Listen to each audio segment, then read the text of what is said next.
শ্রাবণ মাস পড়ে গেছে, গ্রামের দিকে যা হয় সবাই এখন জমি চাষ করতেই ব্যস্ত। আজকে এই জমিটা না চষে দিচ্ছে।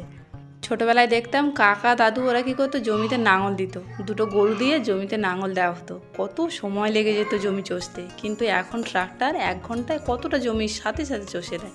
এদিকে দেখো জমি চষে দিয়ে চলে গেছে, আর এই যে শালিক পাখি এসছে পোকা খুঁজতে, ওরাও পোকা খুঁজে খুঁজে এর মধ্যে খাচ্ছে। একা ছিল বাবু, দেখো এখন পুরো দল ডেকে নিয়ে এসছে। ওইখানে দেখো কত শালিক পাখি। এদিকে দেখো তলা কত বড় হয়ে গেছে। একটা ভিডিওতে দেখিয়েছিলাম না জামাইবাবু কলা করে আর ধান ফেলেছিল, সেই তলায় এত বড় হয়ে গেছে। এখন এইগুলো তুলে নিয়ে রোয়া হবে। আমাদের এই মাঠটা না ভীষণ বড়, এক জায়গায় দাঁড়িয়ে অন্য সাইডটা যেন ঝাপসা টাইপের দেখা যায়। এই দেখো বলতে বলতে বৃষ্টিও নেমে গেল, সকালে বৃষ্টি হয়ে গেছে আর বিকেলবেলা লোকজন দিয়ে রোয়া হচ্ছে। এই রোয়া হচ্ছে, এর কয়েকদিন পরে হবে খোয়ালি। খোয়ালি মানে জানো, ধান গাছের মধ্যে আবর্জনা সব পরিষ্কার করা হবে। যাই হোক, ব্লগটা আজকে এই পর্যন্ত, দেখা হচ্ছে কালকে অন্য কোনো ব্লগে। ততক্ষণ তোমরা সবাই